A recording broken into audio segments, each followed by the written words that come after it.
Hello বন্ধুরা, সবাই ভালো আছো তো? আজকে তোমাদের কাছে আমি একটা সত্য ঘটনায় মর্মান্তিক একটি প্রেমের কাহিনী নিয়ে এসেছি। একটি পরিবারে স্বামী স্ত্রী দুজন ছিল। ছেলেটি রেলে চাকরি করে আর মেয়েটি হাউসওয়াইফ। ছেলেটি খুব ভালো, মেয়েটিও খুব ভালো, দুজনেই শান্ত। এবার দুজনে মিলে বেশ সুখেই শান্তিতে দিন কাটাচ্ছিল। এরকমভাবে ওদের কয়েক মাস কাটার পরে হঠাৎ একদিন ওর শ্বশুর আর ননদের দুজনে আসার পরে ওরা কলকাতায় ঘুরিয়ে সমস্ত জায়গা দেখালো।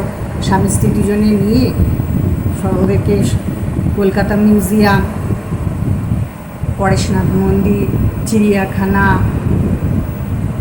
তারপর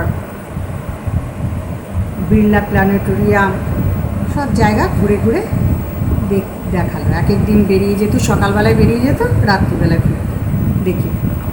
এইভাবে 4-5 দিন যাওয়ার পরে তারপর তারা বাড়ি ফিরে গেল। এবার তারা বাড়ি ফিরে যাওয়ার 4-5 দিন পর থেকে মেয়েটা খুব উদাস হয়ে থাকে, কারোর সাথে কথা বলে না, চুপচাপ থাকে। কিন্তু ও রোজ ওদের রিলেটিভরা পাশের পাড়াতেই থাকতো, তাদের সাথে আগে সন্ধেবেলায় ঘুরতে বেরোতো, বরের সাথেও সন্ধেবেলায় ঘুরতে বেরোতো। এখন আর ঘুরতে বেরোয় না, ঘরের মধ্যেই থাকে। তা আমরা সবাই জিজ্ঞেস করতাম, তোমার কী হয়েছে? ও কাউকেই কিছু বলতো না, আমার কিছু হয়নি তো, আমি ভালোই আছি, আমার কিছুই হয়নি। তারপর একদিন দুপুরবেলায় খুব চিৎকার শুনছি মেয়েটি। শুনে আমরা তাড়াতাড়ি সবাই দরজা খুলে ঘরে ঢুকে দেখি ছেলেটা খাটের উপরে বসে আছে আর মেয়েটা, ওর অনেক অংশ পুড়ে গেছে, চুল পুড়ে গেছে, গা পুড়ে গেছে, ও পুরো যন্ত্রণায় ছটফট করছে। তখন আমরা সবাই বললাম, মেয়ে কি, ওকে তো হসপিটালে নিয়ে যেতে হবে। তারপরে ওই যারা রিলেটিভ ছিল 2-4 জন এলো, এসে ওকে ভ্যানে তুলে নিয়ে গেল। গায়ের মধ্যে কাপড় জড়িয়ে ভ্যানে তুলে হসপিটালে নিয়ে গেল। ছেলেটিও হসপিটালে গেল ওদের সাথে। এবার আমরা অনেকবার জিজ্ঞেস করা সত্ত্বেও কেউ কোনো উত্তর দিল না, কীভাবে আগুন লাগলো, কেন এরকম হলো। তারপর মেয়েটি 4-5 দিন হসপিটালে থাকার পরে মারা গেল।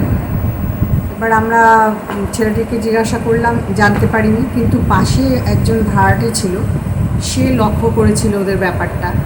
সে বলল, ওরা ননদ আর শ্বশুর যে এসেছিল তারা নাকি মেয়েটিকে খুব কথা শুনিয়ে গেছে, কেন বাচ্চা হচ্ছে না।